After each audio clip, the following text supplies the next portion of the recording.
Selamat pagi Bapak Ibu yang sudah hadir di ruang serbaguna SMP Negeri 5 Pangkal Pinang. Sebelumnya saya ucapkan terima kasih atas kehadiran Bapak Ibu di ruang serbaguna ini dalam rangka identifikasi aset atau kekuatan yang dimiliki sekolah SMP Negeri 5 Pangkal Pinang. Sebagai tugas saya, salah satu tugas saya menjadi calon guru penggerak. Sebelum kita memulai acara pada pagi hari ini, ada baiknya kita mulai acara ini dengan mengucapkan lafaz basmalah. Bismillahirrahmanirrahim. Bapak Ibu semua dan anak-anakku, siswa-siswi SMP Negeri 5 Pangkal Pinang, di sini kita bersama-sama akan mengidentifikasi aset atau kekuatan yang dimiliki oleh sekolah kita, yaitu SMP Negeri 5 Pangkal Pinang. Sebelum kita mengidentifikasi apa saja aset atau kekuatan yang kita miliki, izinkan saya untuk memberi penjelasan singkat tentang aset. Sekolah adalah sebuah interaksi antara faktor biotik, yaitu faktor hidup, unsur hidup, dan abiotik, unsur yang tidak hidup. Kedua unsur ini saling berinteraksi satu sama lainnya sehingga mampu menciptakan hubungan yang selaras dan harmonis. Unsur biotik di sekolah yaitu murid, kepala sekolah, guru, staf atau tenaga kependidikan, pengawas sekolah, orang tua, masyarakat di sekitar sekolah, dinas terkait, dan pemerintah daerah. Itu unsur biotik yang ada di sekolah. Sedangkan unsur abiotik di sekolah yaitu keuangan, sarana dan prasarana, serta lingkungan alam.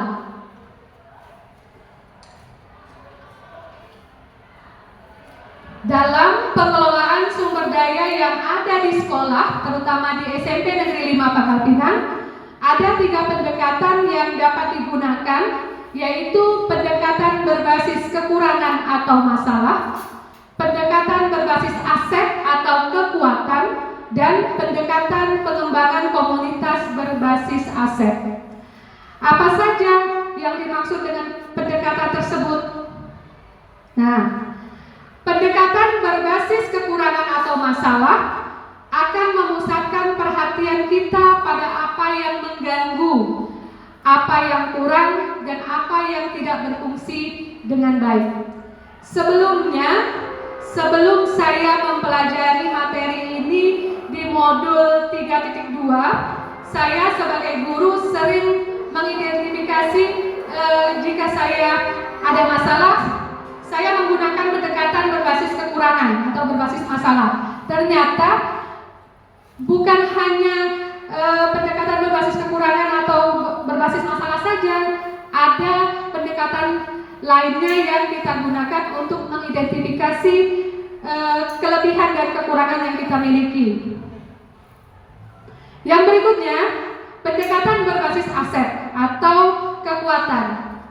Nah, selain pendekatan tadi berbasis kekurangan atau masalah, kita juga dapat mengidentifikasinya menggunakan pendekatan berbasis aset atau kekuatan. Maksudnya yaitu cara praktis. Pendekatan ini adalah cara praktis untuk menemukan hal-hal yang positif dalam kehidupan yang menjadi kekuatan ataupun potensi yang positif.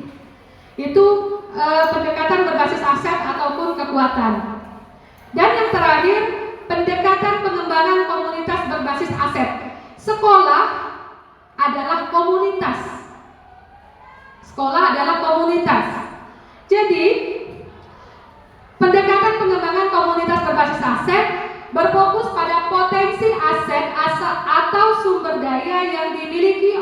sebuah komunitas. Di sini komunitasnya adalah sekolah, sehingga komunitas memiliki kemandirian.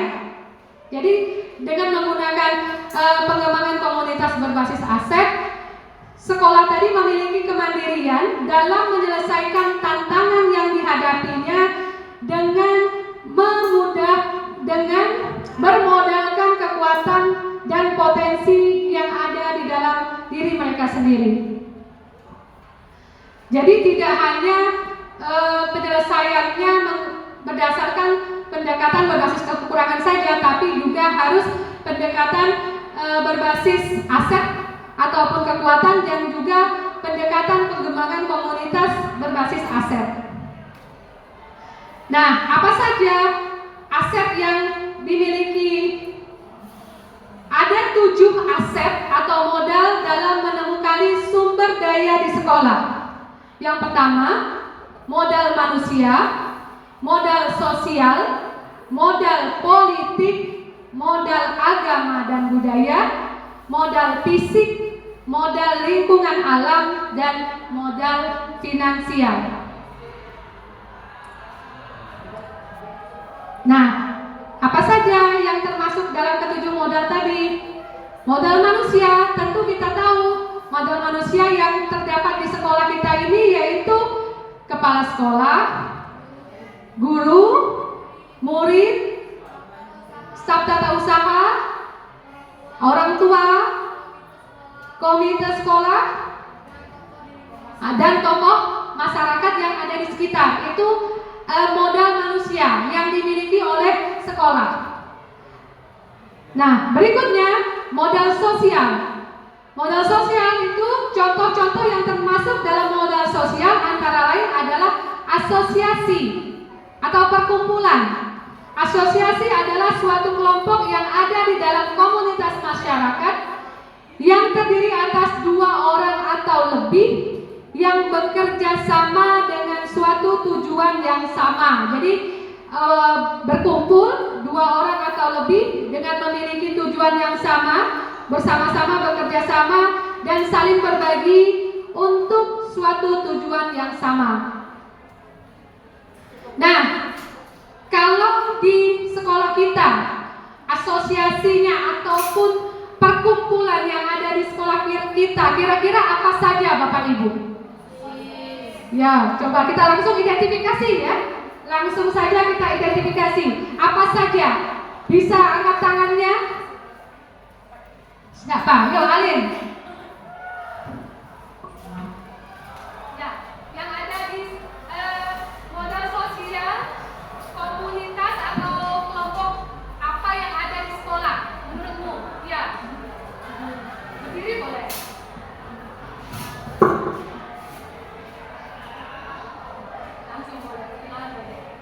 Perkenalkan, nama saya Alin Diani dari kelas 9E. Menurut saya, modal sosial yang ada di lingkungan sekolah itu dapat berupa OSIS, karena OSIS salah satu organisasi yang pastinya ada di setiap sekolah. Baik.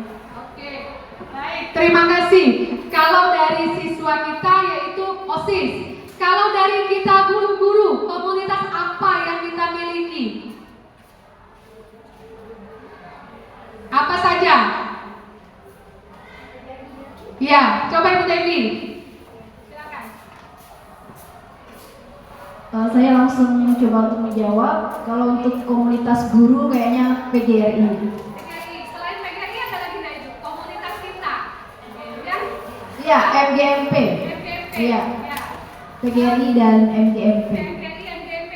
Terus yang komunitas yang baru kita laksanakan. Komunitas belajar. Komunitas belajar Ya. di dalam sekolah kita ya. Betul ya. Oke. Sudah mulai kita laksanakan dan terapkan. Oke. Berarti itu tadi yang dari guru, komunitasnya PGRI, terus juga MGMP yang mata pelajaran, ada juga komunitas belajar dalam sekolah yang khusus guru. Kalau dari orang tua, apa komunitasnya? Ya, tolong Ibu. Paguyuban kelas, bisa juga komite sekolah. Berarti yang dari orang tua, yaitu paguyuban kelas, tiap kelas dan komite. Ada lagi, kalau yang dari masyarakat kira-kira komunitas apa?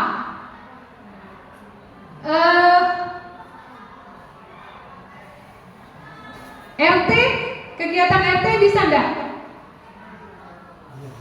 Pengajian, majelis taklim. Oke, berarti majelis taklim pengajian ya Pak ya. Oke, itu yang modal sosial. Sekarang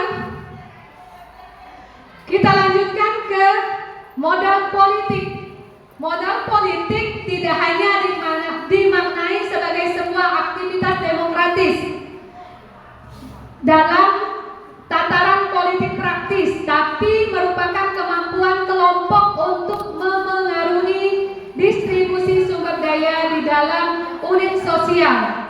Contoh-contoh modal politik yaitu kerjasama sekolah dengan puskesmas, kerjasama sekolah dengan kepolisian, kerjasama sekolah dengan BNN. Ada lagi tidak Bapak Ibu dan anak-anak Ibu semua modal politik atau kerjasama yang kita jalankan dengan pihak luar sekolah kita? Selain puskesmas, kepolisian, BNN, ada lagi Ibu Justina? Oh iya, dengan KPU kemarin ya, dengan KPU kota. Ada lagi tidak kira-kira Bapak Ibu?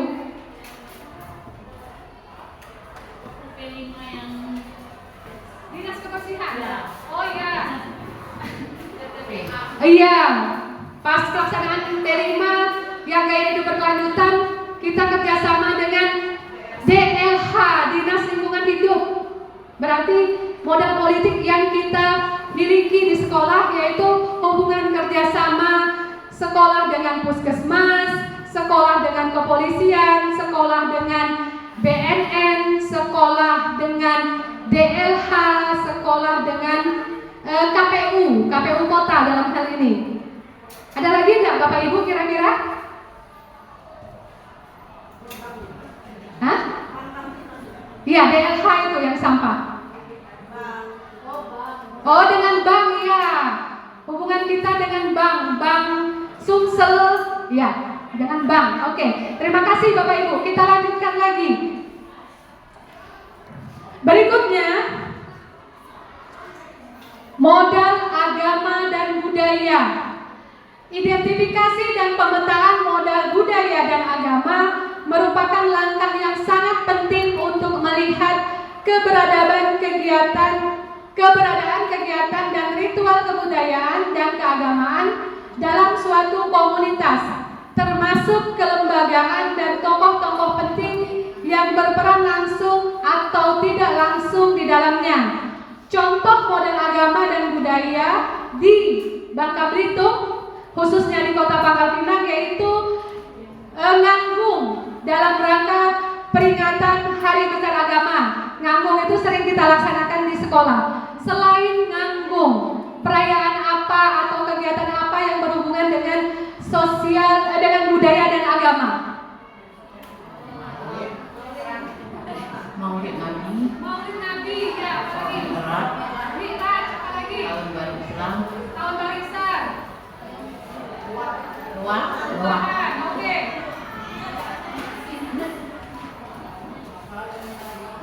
Oke, berarti Maulid Nabi, terus Ruahan, Isra Mi'raj, 1 Muharram, ada pawai obor juga kita. Oh iya, ada pawai obor itu yang berhubungan dengan agama dan budaya. Ada lagi nggak Bapak Ibu kira-kira? Apa Ibu Yanti?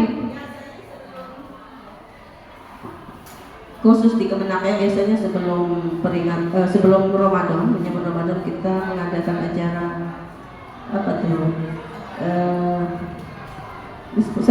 Tabligh akbar lah kita. Tingkat dari TK sampai SMA. Apa tuh jalan? Pawai taruh. Iya, itu termasuk juga Bu? Termasuk. Ya, berarti pawai ta'aruf yang dilaksanakan pada sebelum menjelang puasa ya Bapak Ibu ya. Oke, itu yang modal agama dan budaya. Berikutnya, modal fisik. Modal fisik ini yaitu sarana dan prasarana serta infrastruktur yang ada di sekolah kita. Kira-kira apa saja? Meja, kursi, itu infrastrukturnya apa lagi? Perpustakaan, ruang komputer, ya, ruang kelas, Bapak Ibu ya. Musola, ya. Ruang OSIS, apa lagi? Bisa ditambahkan dulu. Kira-kira apa yang ada? Lapangan voli, Lapangan voli, apa lagi? lapangan upacara, lapangan bola, Lapangan bola, ya. WC, standar pramuka juga ada. Ya, oke. Koperasi, ya, koperasi kita. Ruang koperasi, ruang OSIS, ruang UKS. Kantin, iya, kantin juga, betul. Itu adalah sarana prasarana yang kita miliki di sekolah ini.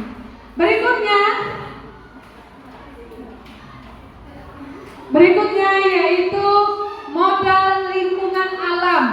Nah, modal lingkungan alam bisa berupa potensi yang belum diolah dan mempunyai nilai ekonomi yang tinggi dalam upaya pelestarian alam dan juga kenyamanan hidup. Modal lingkungan alam terdiri dari bumi, udara yang bersih, laut, taman, danau, sungai, tumbuhan, hewan, dan sebagainya.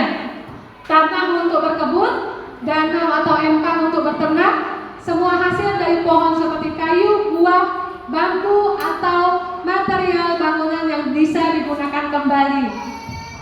Nah, dalam modal lingkungan atau alam yang kita miliki di sekitar kita di SMP Negeri 5 Pangkal Pinang, apa saja? Sungai Rangkul, Taman Delapan, Taman Mandara, kolam renang Hidayatullah, kolam renang Hidayatullah, oke. kolam renang ADN, Mana lagi? Yang di sekitar kita, jembatan 12. jembatan 12, Apa lagi yang ada di sekitar kita? Di Kalina. Siapa lagi? Mana? Kalina. Iya, bisa. Apa lagi? SPBU, oke. TPU ya, makam ya, bisa modal lingkungan alam yang kita miliki. Yang terdekat dengan kita yaitu tadi yang sudah disebutkan kolam renang, sungai Rampoy, jembatan 12, Taman Biolopa, Taman Mandara, apalagi ada tambahan? Kebun nanas ya. Oke, itu modal lingkungan alam yang kita miliki di sekitar SMP Negeri 5 Pangkal Pinang. Yang terakhir yaitu modal finansial. Nah, modal finansial termasuk salah satu aset yang paling penting dalam pelaksanaan sekolah. Kira-kira modal finansial apa yang kita miliki di sekolah kita ini? Dana BOS, apalagi Pak Radika? Ya, coba Ibu Emma. Sumbangan dari paguyuban masing-masing kelas. Sumbangan paguyuban masing-masing kelas. Apa lagi? Ada lagi, Bapak Ibu? Dana yang kita miliki, modal finansial. uang kas kelas, Uang kas kelas, apa lagi? APBN, dana BOS. APBD kita sekarang kayak nggak ada ya APBD, hanya APBN. Apa lagi?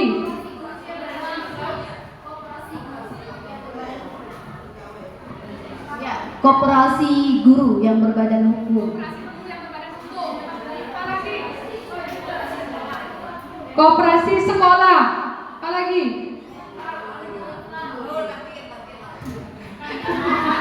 Iya, kantin ya, uang kantin. Infak. Oke, itu modal finansial sosial yang kita miliki di SMP Negeri 5 Pangkal Pinang.